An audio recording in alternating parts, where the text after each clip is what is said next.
Journal Combat, 24 août 1944.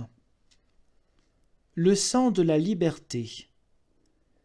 Paris fait feu de toutes ses balles dans la nuit d'août.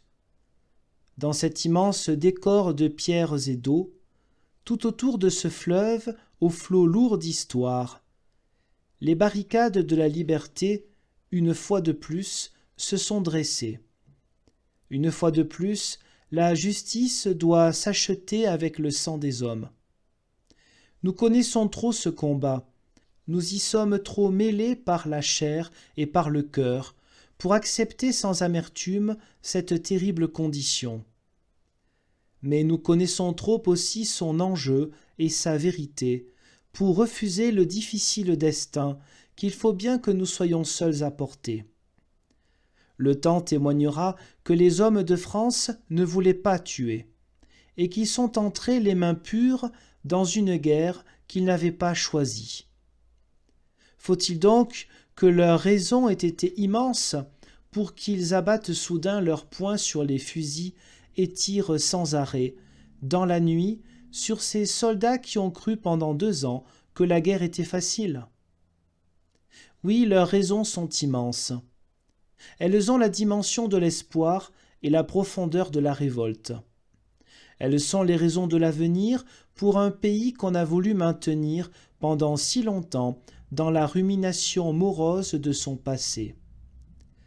Paris se bat aujourd'hui pour que la France puisse parler demain. Le peuple est en armes ce soir parce qu'il espère une justice pour demain. Quelques-uns vont disant que ce n'est pas la peine et qu'avec de la patience, Paris serait délivré à peu de frais. Mais c'est qu'ils sentent confusément combien de choses sont menacées par cette insurrection qui resterait debout si tout se passait autrement. Il faut, au contraire, que cela devienne bien clair. Personne ne peut penser qu'une liberté conquise dans cette nuit, dans ce sang, aura le visage tranquille et domestiqué que certains se plaisent à lui rêver. Ce terrible enfantement est celui d'une révolution. On ne peut pas espérer que des hommes qui ont lutté 4 ans dans le silence et des jours entiers dans le fracas du ciel et des fusils consentent à voir revenir les forces de la démission et de l'injustice, sous quelque forme que ce soit.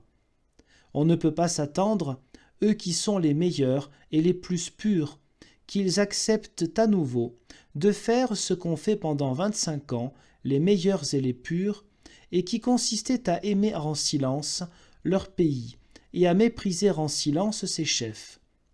Le Paris qui se bat ce soir veut commander demain, non pour le pouvoir, mais pour la justice, non pour la politique, mais pour la morale, non pour la domination de leur pays, mais pour sa grandeur.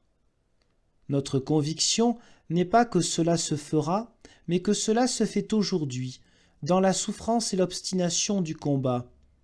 Et c'est pourquoi, par-dessus la peine des hommes, malgré le sang et la colère, ces morts irremplaçables, ces blessures injustes et ces balles aveugles, ce ne sont pas des paroles de regret, mais ce sont des mots d'espoir, d'un terrible espoir d'hommes isolés avec leur destin, qu'il faut prononcer. Cet énorme Paris noir et chaud, avec ces 2 orages dans le ciel et dans les rues, nous paraît, pour finir, plus illuminé que cette ville lumière que nous enviait le monde entier. Il éclate de tous les feux de l'espérance et de la douleur, il a la flamme du courage lucide, et tout l'éclat non seulement de la libération, mais de la liberté prochaine.